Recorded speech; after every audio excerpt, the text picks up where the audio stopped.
Sasa nikwambia alitangulia lakini yeye aliacha. Mimi mwanangu, unajua watoto wangu. Saa hizi nikiweza kukuambia mambo na mapenzi kwenye nimezunguka na wanawake wenye nilishai date na wao ni wengi zaidi. Mimi pia hivyo. Nakwambia Kitale huko. Niko na yule alikuwa anaitwa mtaje jina yule Mjaluo yule mwenye alienda na watoto wawili. Twende Mombasani Kilifi kule. Niko naye. Alienda na watoto wangapi huyu? Alikuwa gashedi kwa ajili tunafanya wawili. Tutoke hapo sasa. Tuingie hapa kwetu Sultan. Hapa niko na wanawake karibia 12 ndugu yangu. Na kila mwanamke ana watoto watatu.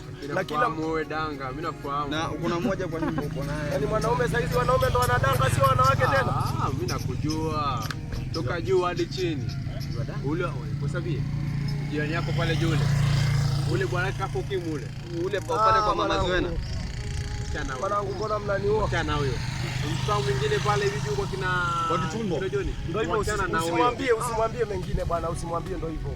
Yaani ndugu yangu huyu anakwambia eti kapata ukimwi, bali kumbuka ilikuwa ni ugonjwa wa moyo. Lakini chenye ulikuwa ugonjwa wa moyo ndugu yangu. Mbona alikonda mshoni kwa sababu anaharisha yule maana kakonda. Alikonda kwa ajili ya kuwa nakula pale hospitalini ndugu yangu. Na mimi mademu kufanya. Unajua ni kwa nini? Wewe baki ukiongelelea mapenzi, hata narudi zangu kulala kwa jinsi. Hata kija kivuka mto lazima aonje maji. Juu anaweza kupa ile mto apate baadaye ya kujisikia kumbe alivuka siku. Si ungekuwa tu wangeonja kwanza. Wangenionja kwanza. Lako kama unajua naonja lako. Ila na usanii wote ndugu yangu. Anakwambia msimamo. Yaani sijui ni kwa nini wanakukataa ndugu yangu. Noma sana. Yaani kijana toto handsome. Yaani uko handsome. Kama anafanyanga kuniongopa juu ya uendeshaji wangu. Unaona tu kupata gari tu wewe. Kupata tu gari hivi. Gari. Mwanangu naweza omba hoti gari. Wewe mwanangu alisema mapenzi pesa, lakini nyote kaeni hapo mzidi kuongelelea chenye akiupo, ila mapenzi pesa na wanawake mashetani na mapenzi. Mapenzi ni sana kwa good devil worshiper. Mimi sitaki tena mambo ya mapenzi. Mwache huyo amedanga muangalie wewe unakata bro, fanya hivi. Sunule dadako ngoja mimi nitamtumia fare. Nitamtumia 10,000 akija kufungia kule nyumba. Nitumia juzi na hapo hivi. Tumela kidogo bro. Sisi tuna milioni bro. Mimi nakwambia ni hela tunaharibu kwa ajili yao. Sisi tunawaacha sisi nini? Tuna hela mingi bro. Basi nitakupatia namba yako, ukimwona mpigie simu mwambie asimefuka mtu akae kama fisi. Aonje, anaweza kuwa amefuka supu. Ni mrembo. Na ni brown. Kama ni basi, ni brown tena. Abuda maana. Nipe namba. Fanya hivi nipe tena. Ana tayari mshaingia makao. Semaje lakini? Tuko shaga. Ni hapa mishemisha kidogo na namaliza. Ndio nimeingia sasa mtaa. Unasemaje lakini? Kwa mazee tunaongea kuhusu mapenzi, ametuja jamaa mbaya sana mpaka tumeshindwa kuelewa. Mimi mpenzi wangu huyo hapa. Mpenzi wangu? Mimi hutembea na mpenzi wangu huyo hapa.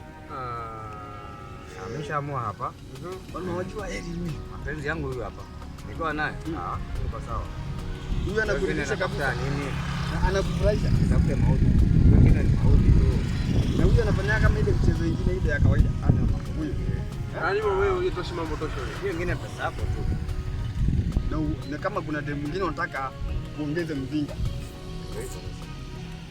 Uko nazo kwa tangazo. Huyu hata ndo ameongea huyu. Acha na yule mzee baba yule. Mademo stress kweli. Yaani wanawake unachoka naye unamtafutia. Haya, shapata. Anakuonesha kweli anakupenda kwa dhati. Haya, kosa kidogo. Bahati mbaya tu kosa. Hata ndugu yako utamwona naye. That's one very bad. Nini kwa nini umea? Oya, ulikuwa unasema nikutumie Ferrari? Nitakutumia 1,100 yake na Mungu, na usipose ukuja na kumisi sana, sawa? Tutaonana. Kati nasema kwani nyote imeanza kung'aa? Mimi kwambia sana wewe 2000. Wewe mtumie 5,000 bro ndo aje mbio. Mtumie 5,000 ndo aje mbio. Nitamtumia. Sio bado nipe namba yake ndio kutumia afanye mbio. Mara ngapi utakupa namba ya yule alikula pesa? Ngoja, ni mara ngapi unatuma wewe? Mara ngapi unatuma? Shaikuja. Usisubiri, nipe namba bro. Acha aje akifika. Acha niende nishughulike kwa M-Pesa. Wewe shughulika niweke pesa hapa. Ndio bro. Na ukikosa mkopo jamaa alikuwa anakupenda kitu mkopo huyo. Mkopo ana hela huyo. Anazo ana hela huyo bro. Mwanzo mimi nafika hivi. Sasa nikaangalia mke wangu nyinyi wamemwoza nakataa. Fresh buda. Wanasikiza washangaza kweli. Mpenzi gani? Mapenzi hela utakuwa unafanyia mpenzi gani? Yule una mambo itakuwa vipi? Unajitia kitanzi ya bure ya nini? Stress za bure. Wakati wewe mwenyewe unaweza jipa raha ukapata mtoto mzuri akajileta kwa nyumba ukaishi naye fresh bila mambo mengi. Au sio? Wacha nikuongeze kapi nini?